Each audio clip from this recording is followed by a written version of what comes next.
Vous êtes sur Midi 1, merci de nous rester fidèles. Bienvenue dans votre émission Le Débrief pour décortiquer ensemble l'actualité liée au continent. Le nouveau président de transition au Mali, le colonel Assimi Goïta, a procédé le 11 juin dernier à la formation d'un nouveau gouvernement. D'ailleurs, la formation gouvernementale, dirigée par le nouveau premier ministre de transition, Kogel Maïga, a tenu son premier conseil des ministres le 16 juin dernier. Occasion pour le nouveau président de la transition d'appeler son équipe à l'amélioration, la sécurité et l'ensemble du territoire, les réformes politiques et institutionnelles, la bonne gouvernance, la transparence et la réduction du train de vie de l'État, la mise en œuvre intelligente et efficiente de l'accord d'Alger ainsi que l'organisation d'élections crédibles et transparentes aux échéances prévues. Quelle mission pour le gouvernement de Kogel Maïga? L'annonce de la fin de l'opération Barkhane par le président français Emmanuel Macron va-t-elle peser sur la suite de la transition? Élément de réponse en première partie d'émission. C'est un tournant majeur dans la lutte contre le terrorisme dans le Sahel. Le président français Emmanuel Macron a annoncé la fin de l'opération Barkhane en tant qu'opération extérieure. Le chef de l'Élysée a également annoncé la mise en œuvre d'une alliance internationale associant les États membres du G5 Sahel. Quelles conséquences cette décision aura-t-elle dans la zone du Sahel? Le G5 Sahel a-t-il les moyens d'installer une lutte efficace et efficiente contre le terrorisme? Vous le saurez en fin d'émission avec nos invités du jour. Mamadou Seck, spécialiste en géopolitique. Merci d'avoir répondu à l'invitation du débrief. Merci Régis, merci de m'avoir invité. Nous remercions également Mohamedou Lamine Barallo. Vous êtes chercheur, doctorant en politique étrangère et sécurité. Merci d'avoir répondu à l'invitation des médias. Merci beaucoup pour l'invitation. Nous allons parler du Mali, le nouveau gouvernement de transition. Nous sommes engagés dans une véritable course contre la montre, a affirmé le nouveau Premier ministre Kogel Maïga en listant ses priorités. En tête de liste, l'organisation des élections crédibles en février 2022. Cette nouvelle équipe, M. Seck, a-t-elle les moyens aujourd'hui justement de gagner cette course contre la montre? Bon, merci Régis. En fait, ce qu'on a actuellement au Mali, c'est qu'on a un gouvernement qui fait une véritable course contre la montre. Parce que les objectifs sont extrêmement clairs, les enjeux sont là. C'est d'abord l'enjeu sécuritaire pour Kogel Maïga. C'est ensuite un enjeu politique, organiser des élections en 8 mois. Mais c'est également un enjeu de politique intérieure, parce que tout le monde sait que les syndicats maliens sont sur le pied de guerre. Oui. Et ils lui ont donné 9 jours pour peut-être essayer de régler la question des salaires. Mais je pense que le problème le plus important, c'est l'organisation d'élections, puisque ce qui est confié à ce gouvernement, c'est une transition. C'est rendre le pouvoir aux civils. Mais cet enjeu politique politicienne, est fortement lié à la question sécuritaire.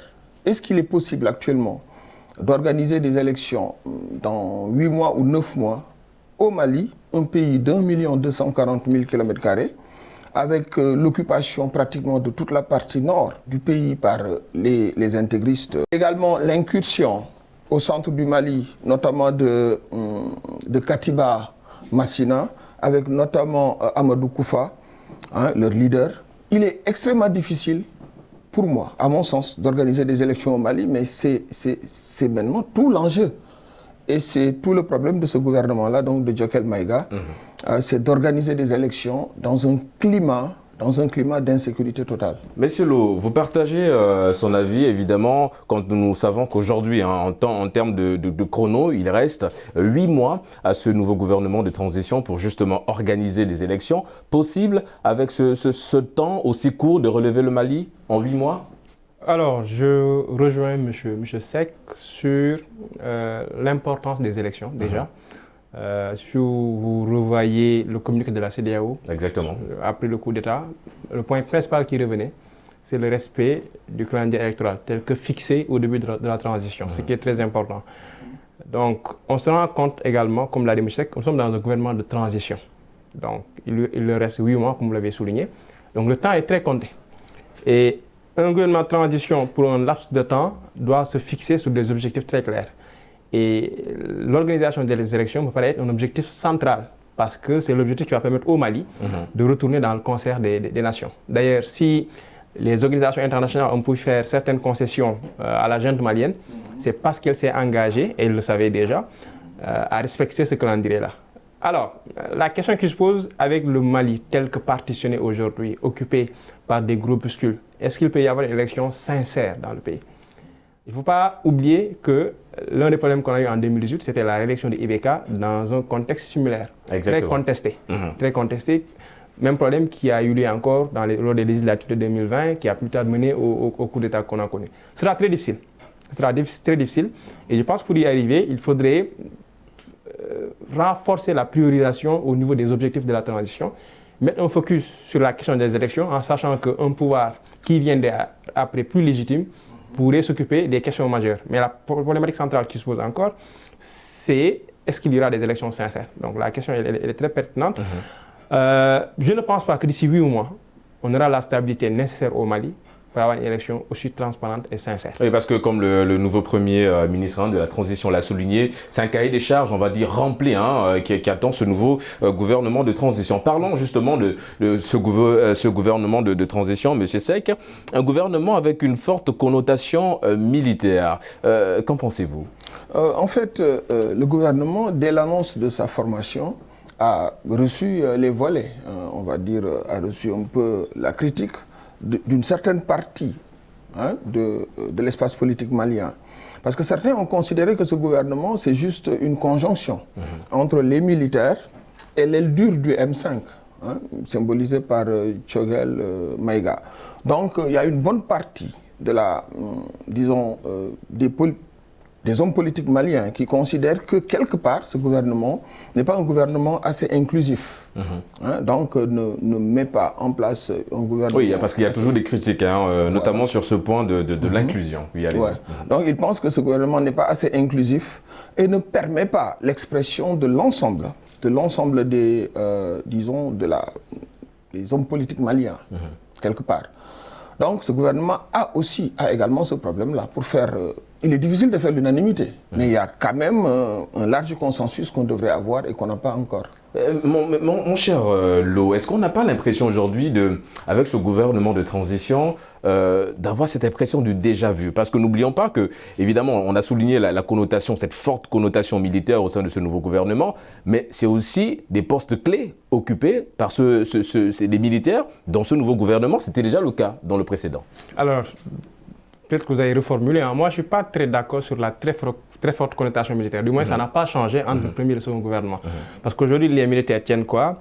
La défense, la sécurité, l'administration territoriale, la réconciliation. Ouais, des postes clés. Donc, sur 28, peut-être 4 ou 5 postes maximum. Mais par contre, des postes clés très stratégiques sur toutes les questions. Parce que qui tient l'administration territoriale tient la main sur les futures élections à venir. Exactement. Donc, ils ont tenu à tenir les éléments essentiels, mais en termes de nombre, peut-être qu'ils ont laissé de la place à l'aile du M5. C'est d'ailleurs comme ça qu'il faut comprendre, pour moi, les contestations qu'il y a. Aujourd'hui, des gens disent que le gouvernement n'est pas inclusif. Mais qui sont ces gens-là et quel est leur poids?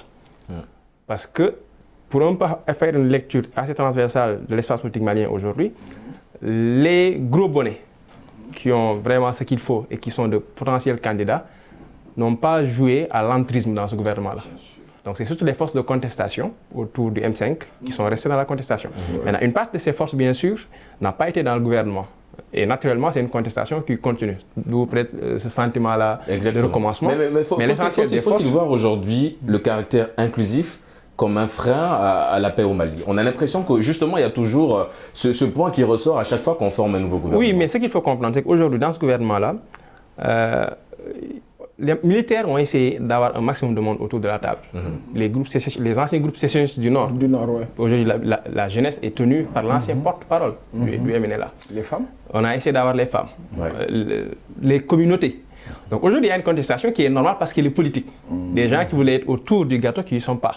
Mais comme je dis, l'élément le plus important, c'est de voir ces gens qui ont des voix discordantes, quel est leur poids dans l'espace politique en termes de mobilisation et en termes d'impact. Et parce que, comme j'ai dit, les autres gros bonnets qui auraient pu enrayer la machine aujourd'hui, c'est des gens qui sont dans une posture qui dit laissons les militaires faire leur transition et allons rapidement vers les élections pour que nous, acteurs de premier plan, puissions vraiment accéder au pouvoir. C'est pourquoi ces gens-là n'essaient pas d'entraver les militaires, mais laissent plutôt faire.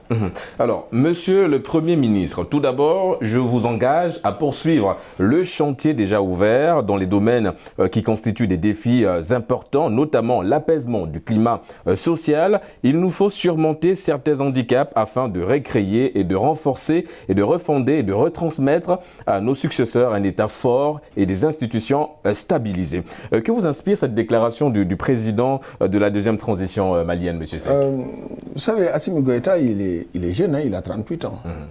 Donc on sent à travers cette déclaration un certain enthousiasme de jeunesse, mais on sent également tout son engagement, hein, et notamment pour la sécurité au Mali. Il faut savoir actuellement qu'on a seulement 14% des administrateurs qui sont en place dans le nord du Mali. 14%. Dire tout le reste de l'espace malien est un espace de non-droit, une zone de non-droit. Alors, l'aspect sécuritaire est extrêmement important. Et le Premier ministre, je le répète encore une fois de plus, il a un cahier de charge qui est extrêmement lourd.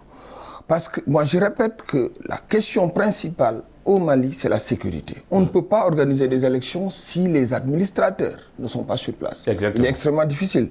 Et il y a seulement, je répète, 14% des administrateurs qui sont actuellement en place au nord du Mali. Alors, la question sécuritaire, elle est importante. Mais est-ce que l'État malien, est-ce que l'armée malienne, les FAMA, est-ce qu'ils sont actuellement capables de gérer la sécurité du pays? Ça aussi, c'est une question sur laquelle il faut peut-être revenir. On va peut-être revenir, mais ce discours est un discours très engagé, qui est extrêmement enthousiaste, mais est-ce que l'armée malienne, est-ce que l'État malien a les moyens actuellement d'être enthousiaste et engagé? Exactement. Et en parlant d'enthousiasme, mon cher Lo, on va y rester. Hein.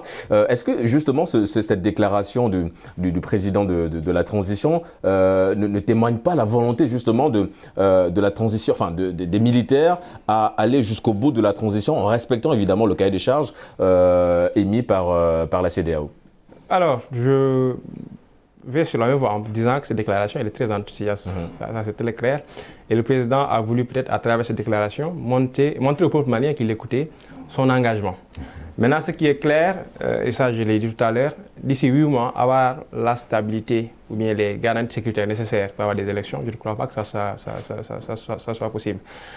Alors, les Maliens, les autorités sont obligées de communiquer sur cette question. Parce que c'est le curseur des organisations internationales aujourd'hui. De fait, ils se sont installés au pouvoir, les militaires, mais avec pratiquement pas de légitimité pour être acceptés, comme ça devrait être au niveau du Conseil des Nations. Donc ils sont obligés d'aller vers des élections. Ensuite, historiquement, aujourd'hui, ces jeunes officiers qui sont à la tête de la transition peuvent trouver des repères. C'est le cas d'Amadou Toumani Touré, qui a fait sa transition en 1991, organisé des élections et a quitté le pouvoir. Ce qui lui a permis plus tard peut-être de revenir et voilà, d'être aussi accompagné pour gagner les élections.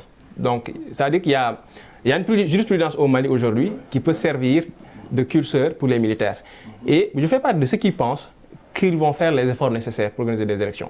Après maintenant, tout le débat qui va subsister, c'est sur la transparence et l'inclusivité de ces élections qu'on aura.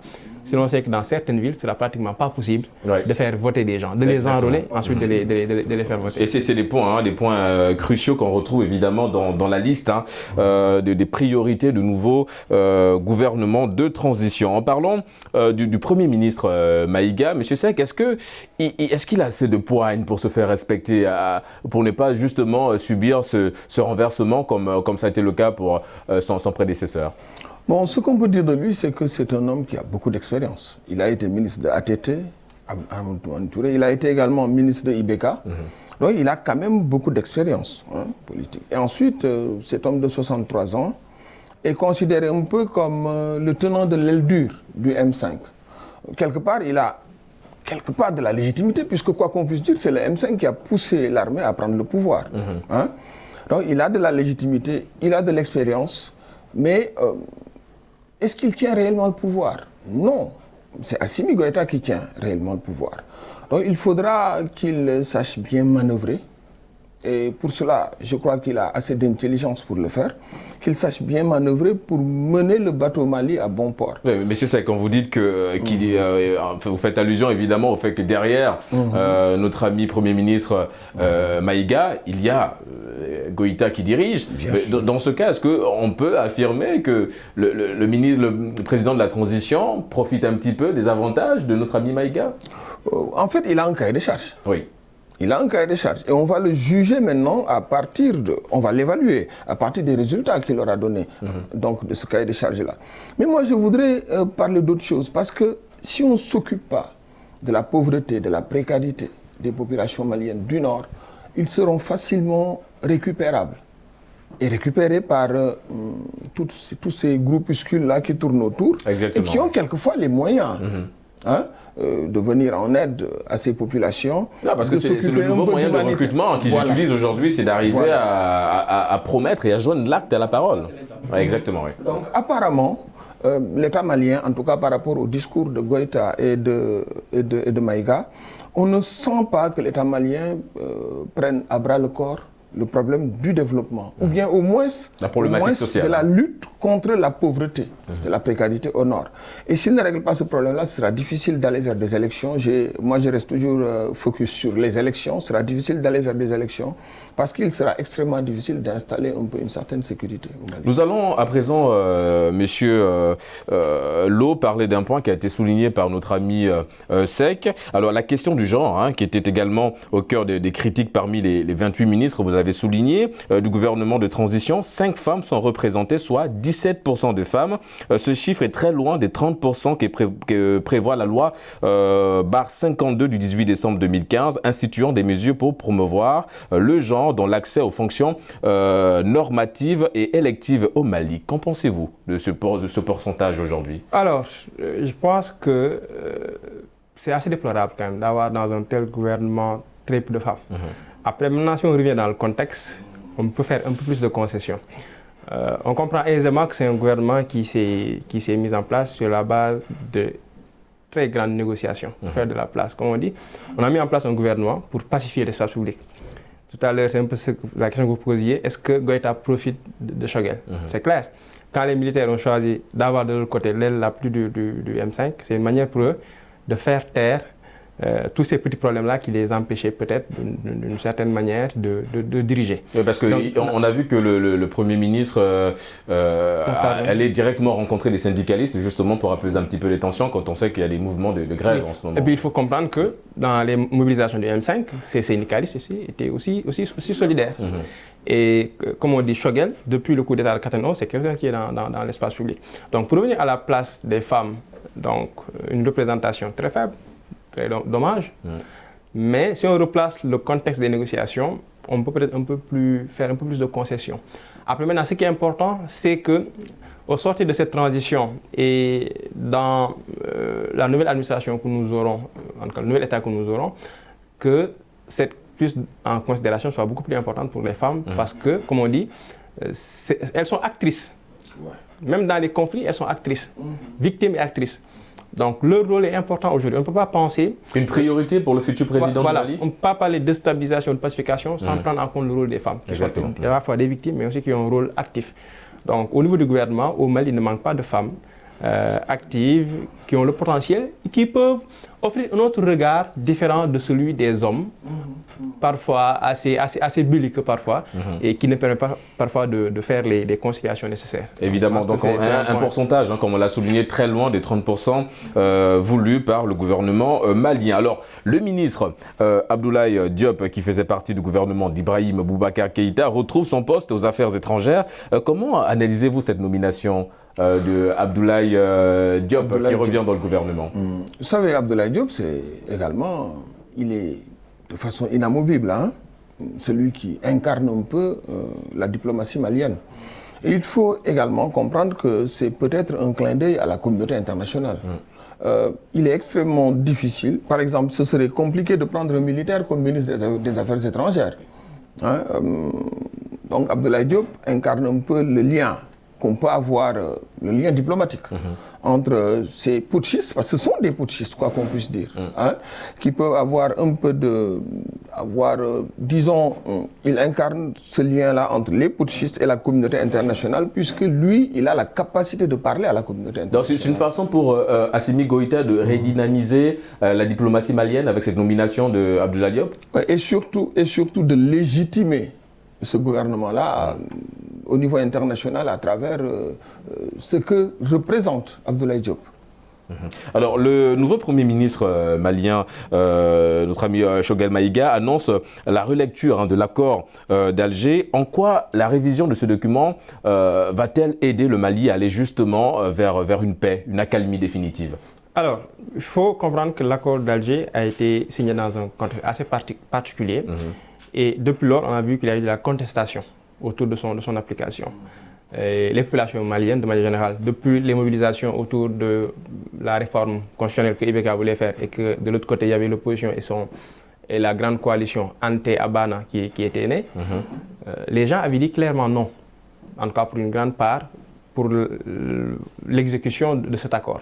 Choguel lui-même faisait partie des gens qui disaient non. Mais comment expliquer ce volte-face? Oui, mais il faut comprendre les postures politiques.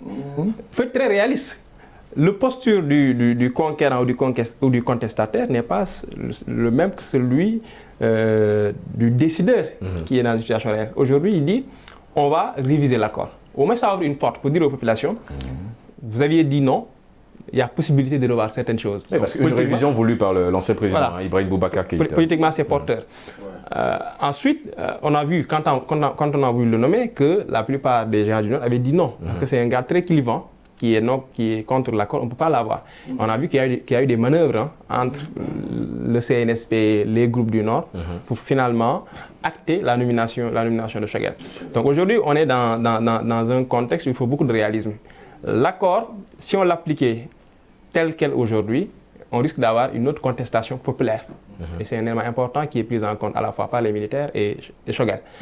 Ensuite, même pour ceux du Nord également, on ne peut pas revenir sur certains gros acquis qui avaient été négociés. Maintenant, ce qu'il faut prendre en compte, c'est que même au Nord, aujourd'hui, les rapports de force ont évolué.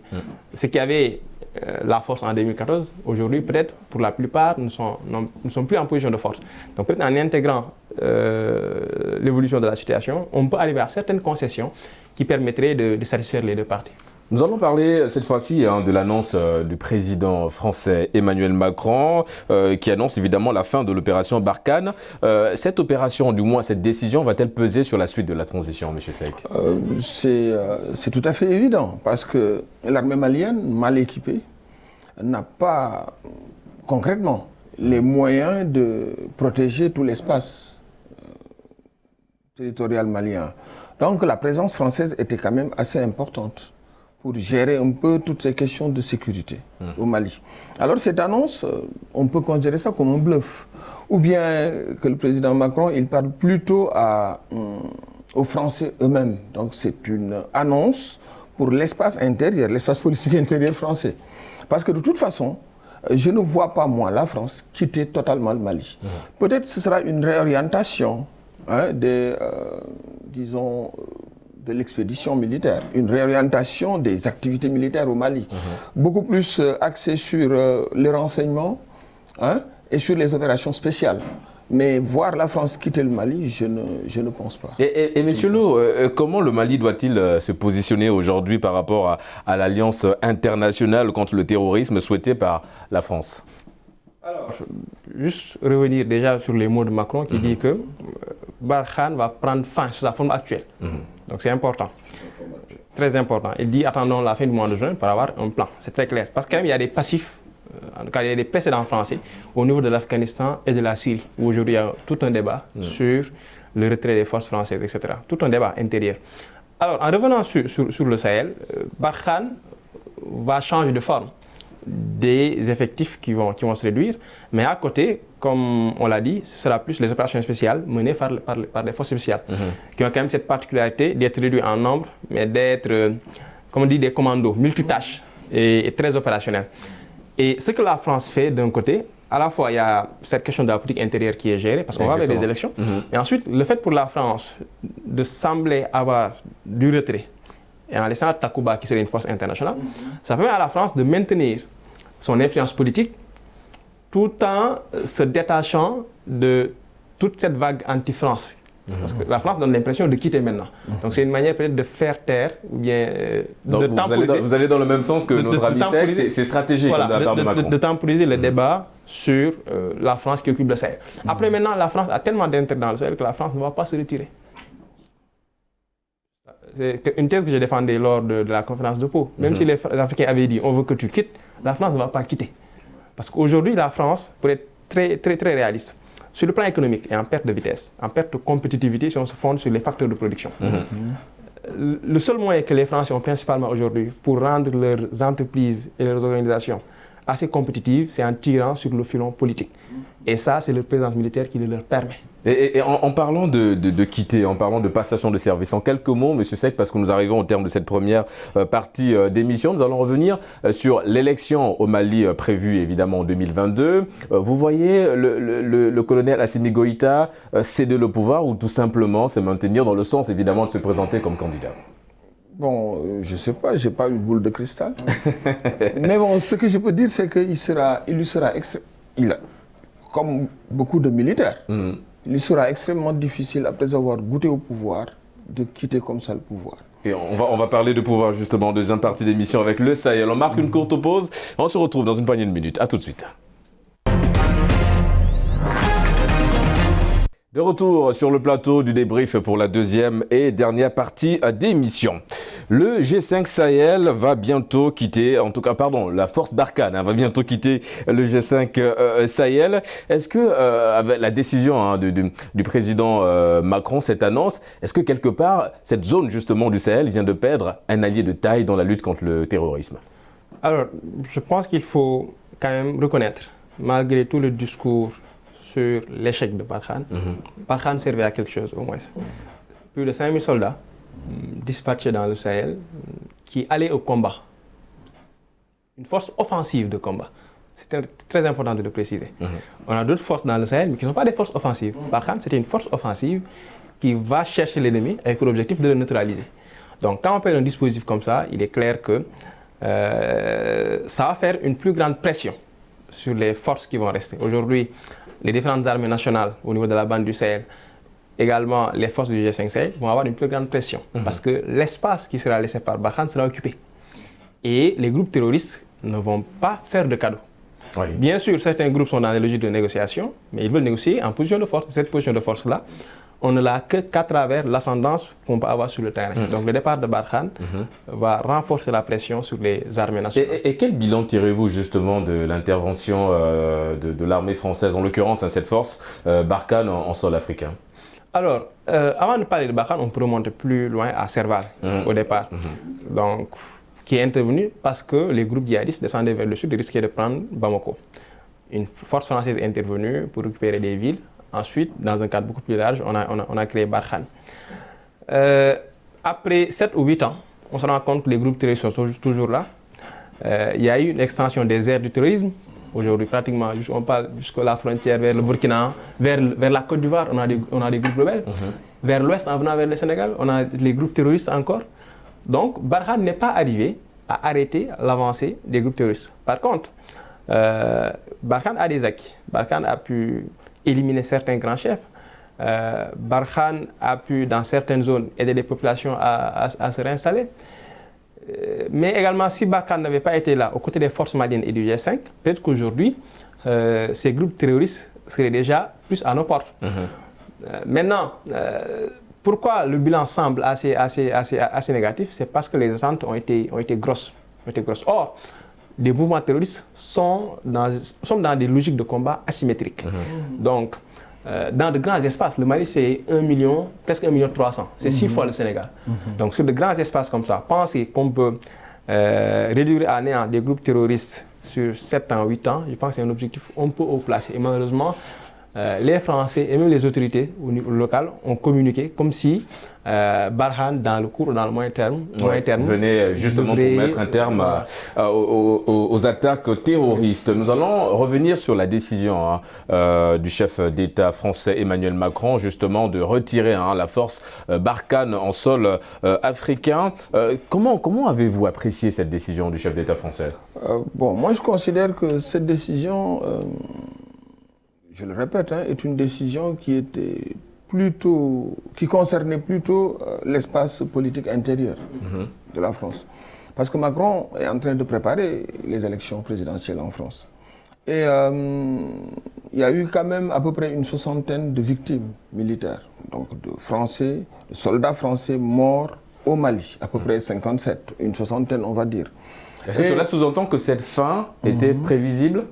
C'était prévisible. Il y a un rapport de l'Assemblée nationale française, d'une commission d'enquête de l'Assemblée nationale française, qui est sorti au mois d'avril 2021 et qui conseillait un peu à la France, notamment au président Macron, qui est quand même le chef des armées en France, donc de revoir un peu la stratégie militaire. Et je reviens sur ce qu'a dit Michel Lo. Il a parlé tout de suite de combat asymétrique. Je ne pense pas qu'une force conventionnelle, une force militaire conventionnelle soit capable d'enrayer le terrorisme ou l'intégrisme. Je ne pense pas. Alors, est-ce que c'est un retrait ou une réorientation des objectifs? Je pense plutôt que c'est une réorientation des objectifs. Et c'est le doute que le chef d'État a laissé planer, justement, en ce qui concerne ce retrait de la force Barkhane. Maintenant, il est clair que Macron en a un peu profité pour taper sur les doigts d'Assimi Goïta, en lui faisant. Mais de toute façon, je ne pense pas que la France quitte comme ça, de cette manière-là, le Mali et tout le Sahel. Ce que je pense, c'est que c'est juste une réorientation des objectifs et des stratégies. On va aller vers une meilleure utilisation de ces hommes-là par l'envoi de forces spéciales, mais quitter le Sahel, je ne pense pas. Alors, l'arrêt de Barkhane, M. Lo, entraînera pour la France une baisse du budget et des effectifs, mais aussi une diminution en risque pour l'armée française. M. Seck vient de les souligner, et ses combattants. Est-ce que cela ne risque pas aussi de profiter au terrorisme? Ça encore, vous l'avez souligné, mais de quelle façon? Alors comme j'ai dit, Barkhane était un élément important du dispositif. Et en se régitant, il y a de l'espace à occuper. Donc, les groupes terroristes, parce que Barkhane constitue un blocage, face à son départ, peuvent penser être face à un vide. Et la suite serait que ces groupes-là essaient de gagner de l'espace. Parce que ce qu'il faut toujours comprendre, c'est que ce n'est pas un ensemble homogène des groupes terroristes. Entre eux, il y a une concurrence pour occuper plus d'espace, avoir plus de poids. Donc, au-delà même du face-à-face avec nos États, le combat intergroupe pour le contrôle des territoires va faire qu'on risque d'avoir une très grande pression. Donc on va assister à, on va dire, une flopée d'attaques terroristes, une guerre d'intérêt entre ces groupes terroristes. C'est le risque, parce que même dans les pays où on a vu qu'il y a eu des retraits, l'Irak, l'Afghanistan, on voit que les groupes reviennent et tentent de reconquérir l'espace qui a été perdu du temps de l'occupation. Donc c'est le risque auquel nous risquons d'aller. Alors, je pense que donc qu'il faut déjà anticiper sur ces questions-là, à la fois au niveau des armées nationales, mais également au niveau des organisations que nous avons. Bon, le G5 est déjà un exemple aujourd'hui, qui va devoir assumer plus de responsabilités. Ou bien à défaut du G5, que les autres mécanismes de sécurité collective que nous avons, que ce soit à l'administration ou au niveau de la CEDEAO, qu'on essaie de prendre ce vide-là. D'ailleurs, moi, c'est surtout là que je me positionne. Le départ de la France, ou bien disons l'articulation du dispositif français aujourd'hui, est une opportunité pour la sécurité collective au niveau onusien, si possible la MINUSMA, qui peut revoir son mandat, sortir du maintien de la paix et avoir un mandat beaucoup plus robuste qui lui permettrait d'avoir de l'action offensive, parce que le contexte l'impose, ou à défaut, au niveau de la CEDEAO, mettre en œuvre le mécanisme de sécurité collective avec la brigade régionale et lui donner cette dimension offensive-là. L'avantage d'avoir la MINUSMA, c'est peut-être de franchir le barrière financier que nous avons au niveau de la CEDEAO. Mais ce qui est clair, c'est une opportunité. Parce qu'avec la modulation du dispositif français, c'est l'occasion pour les pays du Sahel de regagner le contrôle de l'agenda des opérations au Sahel. Parce qu'avec un appui français aussi puissant, il est clair que les pays du Sahel n'avaient pas le contrôle de l'agenda. Et c'est un enjeu aujourd'hui qui était pris en compte à la fois par les opinions publiques, mais également par la manipulation d'autres puissances qui font une bataille d'influence avec la France. Oui, on l'a vu évidemment. Voilà. Il y a la Russie qui se positionne plutôt bien, en tout cas en ce qui concerne cette bataille avec la France. Aujourd'hui, M. Seck, quelle alternative à la force Barkhane après évidemment le retrait des soldats français? Mais là, c'est clair que c'est un vaste chantier parce que on peut voir par exemple que les forces armées maliennes, si on les considère comme une alternative, ce sera une alternative qui ne fera pas long feu. Parce que de toute façon, comme je l'ai dit tout à l'heure, les forces armées maliennes ils sont pas outillés, ils n'ont pas les moyens pour. Ok, donc le problème est très très clair. À ce niveau-là, les forces armées maliennes ne sont pas capables de remplacer toute la logistique française de Barkhane.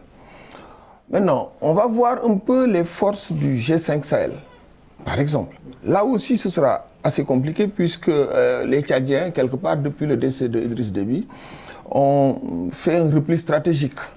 Et ce sont les Tchadiens qui se battaient essentiellement sur le terrain. En tout cas, ils avaient la possibilité, par rapport à leur expérience militaire, de poursuivre les islamistes sur le terrain sahélien. Et donc, on a la nouvelle force européenne, Takuba. Hein? Cette force également, elle est composée de 600 hommes, mais cette force également va poser un problème parce que on a par exemple des Estoniens. Est-ce qu'ils sont sur le terrain, les Estoniens? Qu'est-ce qu'ils peuvent bien faire au Sahel? On a trois soldats, je dis bien 3 soldats des Pays-Bas. Ils sont là juste peut-être pour être là. Ouais, donc c'est pas l'alternative voulue en ce qui concerne évidemment cette force Takuba. Ouais. Donc si on fait un peu la revue, autant les forces maliennes que les forces du G5 Sahel, qui sont un peu orphelines du retrait des Tchadiens, ou bien de leur repli stratégique, que la force Takuba ne peut pas remplacer Barkhane. C'est clair. Alors, est-ce qu'on va laisser une roue libre aux intégristes qui vont peut-être balayer les forces maliennes? Ce sera pas... En tout cas, ce n'est pas ce que les Français veulent. Moi, je ne vois pas d'alternative à Barkhane. Pas d'alternative, mon cher Lo? Un peu différent à mon niveau. Comme je dis, le départ de Barkhane va laisser un vide, mais on peut être fataliste. Hein. L'armée malienne, ces dernières années, a fait beaucoup d'efforts. C'est vrai que côté moyen, il y a encore des problèmes. Le budget a été détourné. Il y a eu des efforts dans la formation, mais également, en ces 8 ans, les forces armées maliennes ont gagné en expérience de combat.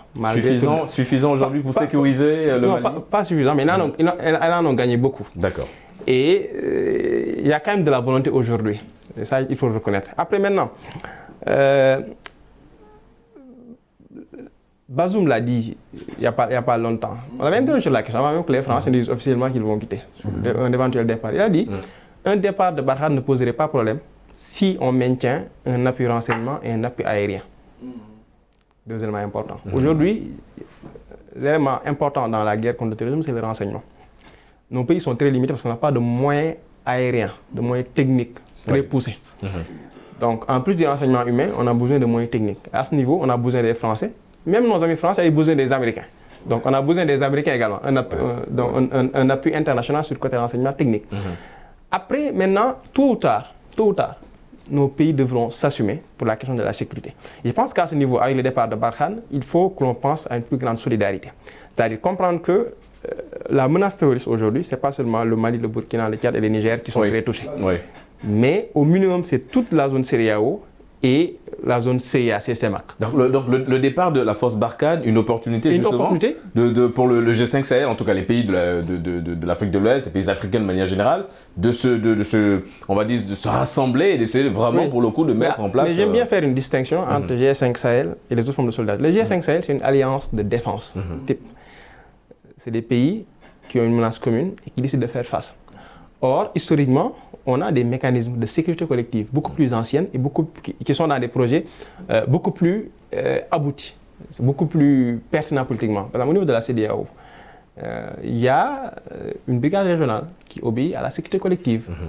Cette brigade-là, qui peine à être opérationnelle, bien sûr, est beaucoup plus pertinente politiquement parce que le projet de la CEDEAO est beaucoup plus cohérent que le projet du G5 Sahel, qui est une alliance contextuelle, au-delà de la CEDEAO, l'Union africaine qui nous chapeaute a également le même dispositif avec l'architecture pour la paix et la sécurité en Afrique. Pourquoi j'évoque ces mécanismes de sécurité collective? Parce que c'est des mécanismes qui sont beaucoup plus pertinents, qui ont une meilleure articulation avec l'ONU. Parce que le problème principal que nous avons, G5, CEDEAO, c'est un problème financier. Exactement. On n'arrive pas à financer nos opérations. Or, si on veut les financer, il faut qu'on les inscrive dans un cadre précis. Le G5, depuis des années, se bat pour que le G5 soit placé sous chapitre 7 des Nations Unies. Parce que c'est ce qui leur permettrait d'avoir des moyens, de l'argent et de se détacher même de la France. Et on peine à l'avoir. Donc pour moi, il faut revenir aux fondamentaux. La CEDEAO, qui est un cadre cohérent, ou l'Union africaine, ou même CEAC, CEDEAO, ensemble, et travailler à rendre effective cette solidarité-là. Parce que la menace, elle est au Mali, elle est au Niger. Mais si on croise les bras en pensant que ce n'est pas chez nous, oui, ça, évidemment. Ça peut, la menace peut aller... Il faut anticiper la menace en la combattant où elle se trouve, avec toute la solidarité financière, mais également la solidarité en termes de fourniture d'hommes et de moyens. Allez-y, M. Seck. Je voulais juste ajouter quelque chose en disant que, vous savez, la stratégie militaire a montré ses limites. Je pense qu'il faut aller vers une stratégie un peu plus sociologique. Parce que lutter contre le terrorisme ne suppose... Parce que c'est ce qu'on dit, hein, les militaires ne feront jamais la paix. Ce n'est pas leur rôle. Donc il faut aller au-delà. Parce qu'au Mali, l'expérience nous a montré qu'il y a eu des incursions parce qu'il y a une porosité sociale qui permet aux intégristes d'être protégés pratiquement par la population. Exactement. Donc, je pense que l'aspect militaire, c'est important. Toutes les stratégies militaires sont importantes, mais il faut aller quand même vers des stratégies sociologiques. Et je répète, il faut lutter contre la pauvreté. Parce que c'est un ferment essentiel qui permet le recrutement, notamment des Peuls au Mali. Je ne veux pas stigmatiser les Peuls, mais bon, Mohamed Amadou Koufa, au Massina, il est quand même parvenu à recruter un peu plus, de plus en plus de Peuls, jusqu'à créer un petit problème entre les Peuls et les Dogons, quelque part. Et si on ne fait pas attention, cette question va complètement rebondir et créer des problèmes à l'unité nationale malienne. Et donc, il faut aller vers des stratégies sociologiques, je pense. On va revenir sur Emmanuel Macron. Hein. Le président français, à travers ses décisions, n'est pas... est-ce qu'il n'est pas en train de repositionner, on va dire, l'intervention française au Sahel? Est-ce que cela aussi veut dire que la stratégie adoptée depuis des années par la France n'a pas réussi à sécuriser ces zones-là? Alors, comme on l'a dit, hein, je pense, depuis tout à l'heure, hein, la France réarticule son dispositif. Borhan, au départ, répondait à un besoin très précis, comme j'avais dit avec Serval au départ, une attaque, un risque imminent, je peux l'appeler comme ça, et une intervention qui était nécessaire. Parce que l'intervention de la France, quand même, en 2013, a permis de limiter l'avancée des groupes djihadistes qui étaient carrément à Moupti à l'époque et qui menaçaient de descendre sur Bamako. 8 ans après, il faut faire le bilan. Voir qu'est-ce qui a marché, qu'est-ce qui n'a pas marché. Donc c'est normal aujourd'hui, sur le plan purement technique, à la limite militaire, que les Français se posent des questions. D'ailleurs, depuis un bon moment, les Français font le bilan. Maintenant, que Macron pose ce débat maintenant, cela a à voir, comme on l'a dit, avec les questions de politique intérieure. Sortez même de la France, regardez les États-Unis avec leur problématique de retrait des forces. En période électorale, c'est une question qui revient. Parce que l'élection en France se joue autour d'enjeux. Chaque parti a ce qu'on appelle une crédibilité sectorielle. Et quand l'élection approche, il y a tout un débat qui se passe autour de ces enjeux, puisque ces enjeux vont déboucher sur des attitudes qui vont pousser au vote. Oui, parce que les Français demandaient déjà le retrait. Voilà. Donc c'est une manière de gérer l'opinion publique française. Mais comme on disait, ce qui est essentiel, je pense que c'est sur quoi tous les analystes s'accordent, c'est que la France n'a aucun intérêt aujourd'hui à quitter le Sahel. Alors justement, le président français Emmanuel Macron, M. Seck, disait, je cite, ce n'est pas le rôle de la France de se substituer aux États dans la lutte contre le terrorisme. Pourquoi à la fin justement de la force Barkhane maintenant? Pourquoi maintenant? Mais parce qu'il y a, on va dire, il y a tout un faisceau de facteurs. Hein? Il y a tout ce que M. Lo a dit, mais il ne faut pas également occulter une chose. C'est qu'on a actuellement un sentiment anti-français en Afrique. C'est extrêmement important. Et Macron, souvent quand il ne parle même pas à nos dirigeants, il parle à la jeunesse. Parce qu'il comprend que cette jeunesse-là est de plus en plus consciente des enjeux. Alors, ce serait également un clin d'œil à la jeunesse africaine que de se retirer actuellement. Mais moi, je répète que c'est juste un repli stratégique. La France ne va pas quitter le Sahel, je ne le pense pas. En tout cas, pas dans ces conditions-là. Si elle n'est pas poussée peut-être par les Russes. Monsieur Lo, vous avez parlé justement de l'Union africaine, l'intervention que l'Union africaine peut évidemment avoir. Hein. En tout cas, la communauté internationale de manière générale. Est-ce qu'aujourd'hui, avec ce retrait annoncé de la force Barkhane par le président français Emmanuel Macron, ça sous-entend qu'aujourd'hui, la sécurité des pays africains touchés par des actes terroristes dépendent aujourd'hui d'eux-mêmes? Oui, aujourd'hui nous sommes remis face à nos responsabilités. Et cela nous rappelle que la sécurité est une question stratégique, vitale, qu'un pays n'a pas à sous-traiter. Ça, c'est le premier enseignement. Les pays doivent, à leur niveau déjà, fournir tous leurs efforts pour assurer leur sécurité. C'est une priorité. Il ne faut pas penser la sécurité en dehors du développement. Donc, et en ramenant la sécurité au niveau central de la problématique du développement, on accorde à la sécurité toute son importance. Alors, nous sommes également, au-delà de nos États individuellement pris, dans des processus d'intégration, la CEDEAO, la CEMAC, etc. Et dans ces processus d'intégration, la question militaire est partie intégrante. Donc aujourd'hui, le départ de la France nous remet face à nos responsabilités en tant que pays, mais également en tant qu'organisation régionale, censée faire de l'intégration et non pas seulement de la coopération. Parce que chacun de nos pays a fait des concessions sur sa souveraineté pour la confier à l'organisation. Donc, il revient à l'organisation de se donner les moyens à travers les différents pays pour assurer cette sécurité-là. Donc, nous sommes face à nos responsabilités. Aujourd'hui, on doit s'assumer. Parce que quand on a la dignité d'État, c'est parce qu'on s'engage également à disposer de cette minimum de puissance qui nous permet de régenter ce qui se passe sur nos territoires.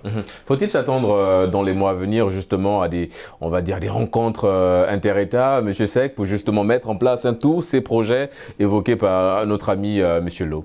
Bon, moi je ne suis pas très optimiste par rapport à des organisations comme la CEDEAO par exemple. Hein? Là on a vu que la CEDEAO a montré toutes ses limites en 2013. S'il n'y avait pas l'intervention française, les intégristes musulmans seraient au niveau du golfe de Guinée. C'est clair, parce que c'est leur objectif. Hein. Ils l'ont dit, ils veulent aller au golfe de Guinée. On dit Côte d'Ivoire, Bénin, c'est ce qu'ils veulent.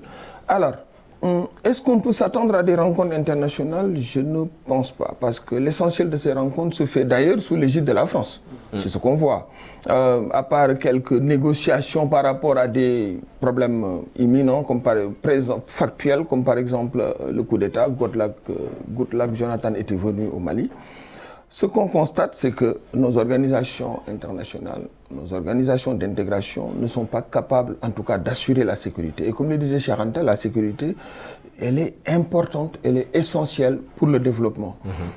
Donc, je ne pense pas. Moi, je ne crois pas que des organisations comme la CEDEAO puissent être capables d'assurer la sécurité de l'espace CEDEAO. Je ne pense pas. Mais, M. Lo, est-ce que ces États, est-ce que l'Afrique est-elle prête aujourd'hui? Moi, je pense qu'on peut faire des choses. Hein. Je pense qu'on peut faire des choses. Bien vrai, dans l'espace CEDEAO, il y a des pays peut-être qui ont été des maillons faibles. Peut-être à leur décharge, parfois, c'est des pays quand même qui sont très grands. Comme l'exemple du Mali, des milliers de kilomètres de frontières. Exactement. Des frontières poreuses. Avec, il faut le rappeler quand même, l'épisode de la Libye quand même. Parce que le Mali, pendant des années, a fait face à des rébellions.